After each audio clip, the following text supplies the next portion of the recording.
Morning everybody, you're joining me on Boxing Day, bright and early in the morning. Hope everybody had a fantastic Christmas, and if you're anything like me, you ate far too much and I'm feeling super stodged this morning and need to get a bit mobile. So obviously certain things can't be left. One of the things that can't be left undone, even though it's Christmas, is cleaning the holding tank. So I just thought I'd show you how I clean the holding tank basically. So it's just show you what can be achieved in a very small space. As you'll see, we're a bit cluttered, but I'll just run you through this very quickly and then might help you in the future. So I use these blue buckets, which you can obviously get from anywhere, but they're really useful for holding water. Just before we start, just a quick check of the temperatures. The inside temperature of the room is 16 degrees and the temperature in the pond is 17.2, so it's, you can see it's very warm in here anyway, without having to do anything for them. So first thing to do, switch off the heater, switch off the pump, switch off the UV, and that's just going to drain everything down now so that I can take the top off the black box filter. Obviously clean everything with pond water, so the first thing I need to do is get some pond water into the buckets to clean the sponges out with. If you look at Koi Pond Lifestyles, he's got a nice little siphon type apparatus, which I've looked at but haven't quite bought one yet. So this is the old fashioned method of siphoning water into a bucket.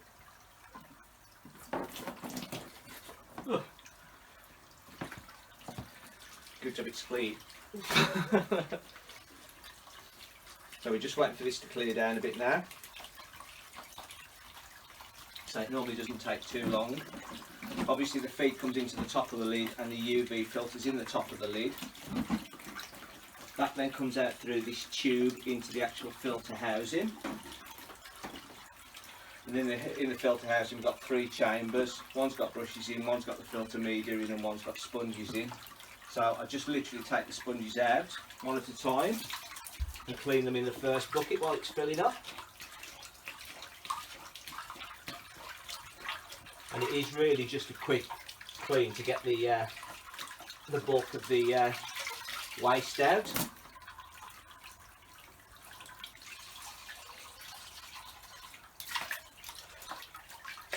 Once I've cleaned them in the first bucket, the water's still coming in. Obviously it's starting to fill up a little bit now. So once I've cleaned the second of the sponges, just move the hose pipe into the second bucket, and that can fill up while I'm cleaning the bigger sponges out the back. And as I say, this isn't a massive clean to try and get rid of everything, every piece of dirt that's in there. It is just a case of you know, getting the big bits out. And obviously these sponges will have to actually contain some beneficial bacteria, so I don't want to get rid of it all.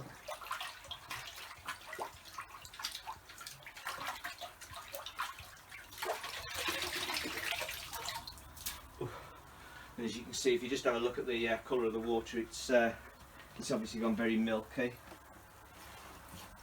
and that's just because of the big bits coming out, as I say. Brushes, again, just clean in the same water, and it's just a quick clean to get the bulk of the rubbish out.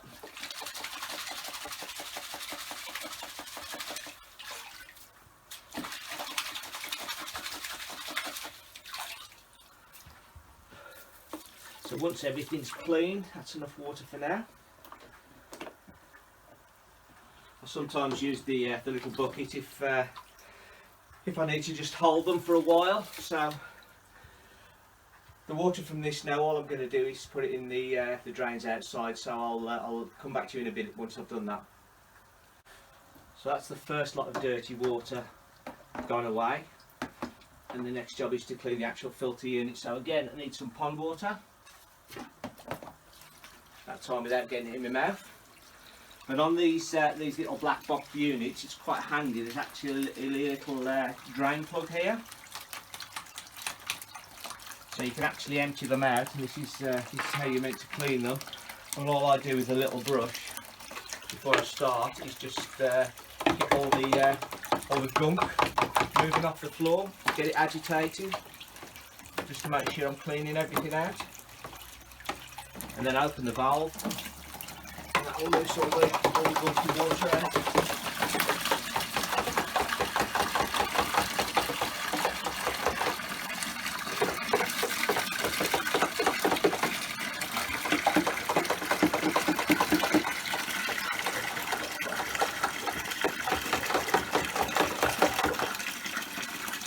It's not going to be too dirty because I do this every week, so there's not like there's a huge amount of detritus, fish waste at the bottom, but it just gets rid of the big lumps.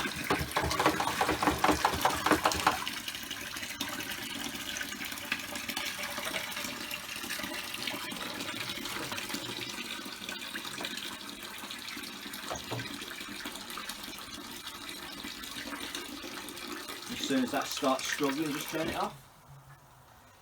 Now normally what I do is take all the sponges and filters I've cleaned and put them back in, because I do a big clean every week. What I also do is take out the filter media from the central portion and just give it a quick wash. So I'm not looking to clean it, obviously, because of all the beneficial bacteria, but there will be a film built up in the bottom of this middle chamber. So in there, as you see, I've just got plastic balls, which are the ones that came with the filter, and I've also got some ceramic media, which I had from another filter that I put in myself. Looks like one of the bags has burst because there's a bit roaming round. But again, same as the other one, just a quick clean up, get all the really heavy stuff stuck to the bottom. And there's no waste on that, so it's the good old siphon tube again. And obviously you don't want to get any of this in your mouth because this is nasty. So this will take a couple of minutes. And again, I'm just emptying it out, just watching the water getting more and more brown.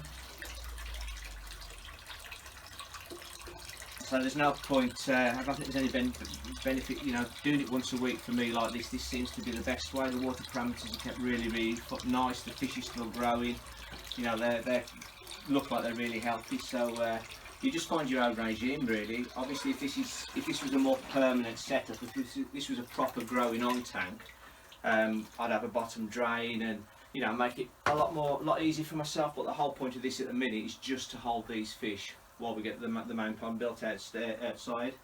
So with this media, just a quick switch around, just get the bulk of the waste off, and then it just goes back in.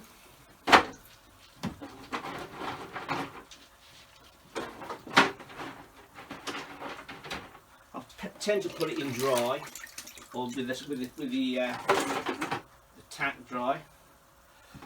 And then I'll fill it up with water. So again, if you want to, I'll just cut off here and then I'll come back to you in a bit. Okay, so that's the media back in the central tray. Put the brushes in. There's a bit of a gap down the side with the brushes, so I just use an old piece of filter foam just to plug that gap up a little bit, make sure we get as many solids as possible. The two thick filters then go at the back, and then we can put the foams on top of the plastic filter media.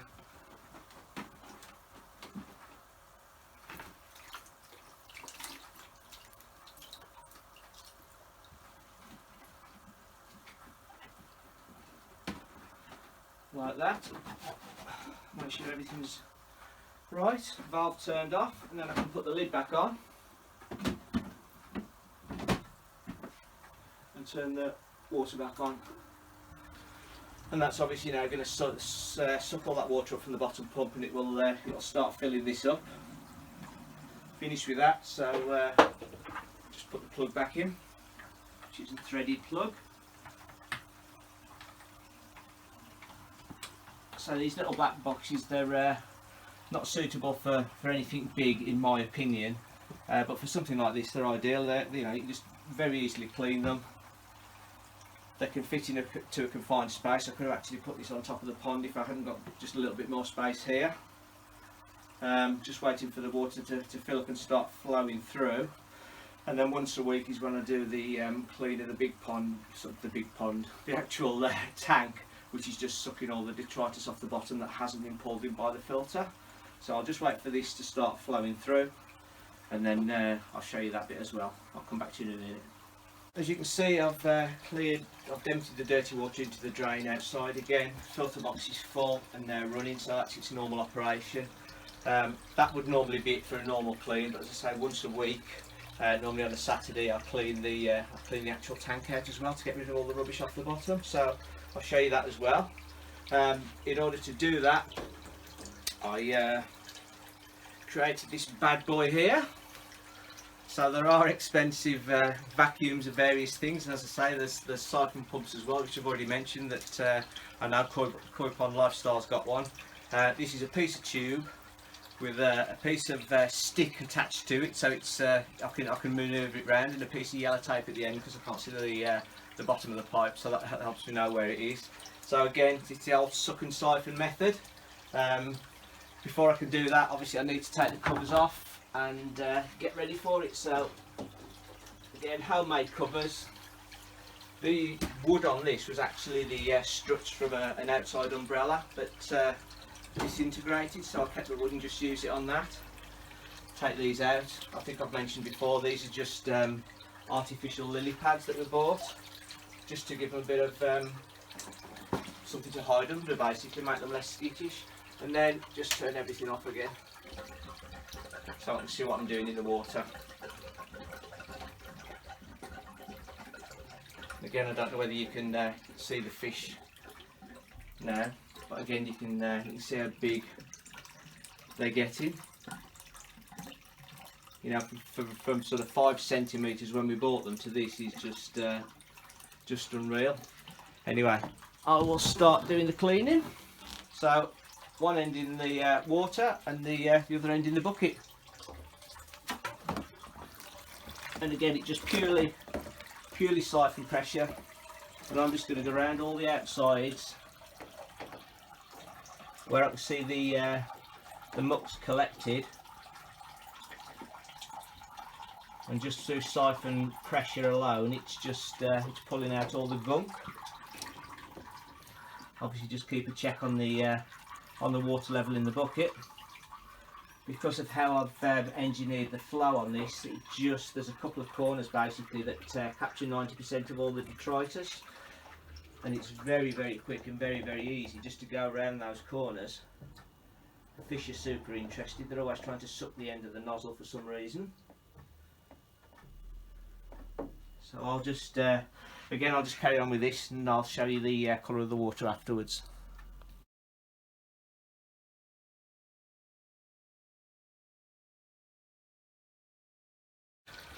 So that's it, both the black box filter and the bottom of the tank cleaned out. Next thing to do is just to put the cover back on. This is primarily because they go absolutely mad at feeding time. Put it the right way. I don't want them jumping out. So once that's on, obviously everything can be turned back on. The pump's already on, UV, air blower, and 1 kilowatt heater. And just for added security for me, I just like to weight the cover down, just in case everybody decides to jump at once.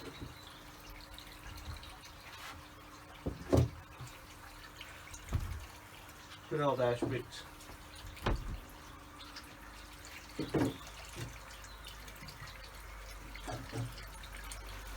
And then the last job obviously is to fill it up slowly. So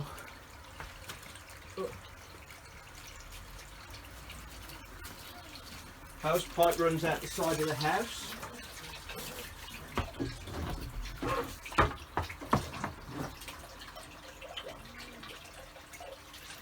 Just put it on a slow trickle, and that'll probably take about at that rate about 2 hours to fill up. I'm and once it's filled up, obviously that's it done now. Fish will be a bit shy until this is finished, but as soon as you take the hose pipe away, they seem to come up looking for food. So as I say, they're doing really well. It's obviously working for me. There's obviously different ways of doing it, probably better ways of doing it, probably quicker ways of doing it, but this just works for me and the fish at the minute. As long as I keep growing, as long as I keep eating, then this is it until springtime. So hopefully we'll have a short winter and I can get the pond finished, the big pond finished, and get them in outside. So that's it. Merry Christmas. This was just a quick filler video really. So thank you for watching. Please subscribe if you haven't already. Please take a look at all my other videos as well. There's lots and lots of information on there, and a few laughs as well. So thank you very much. Take care. Enjoy the rest of your Christmas holiday.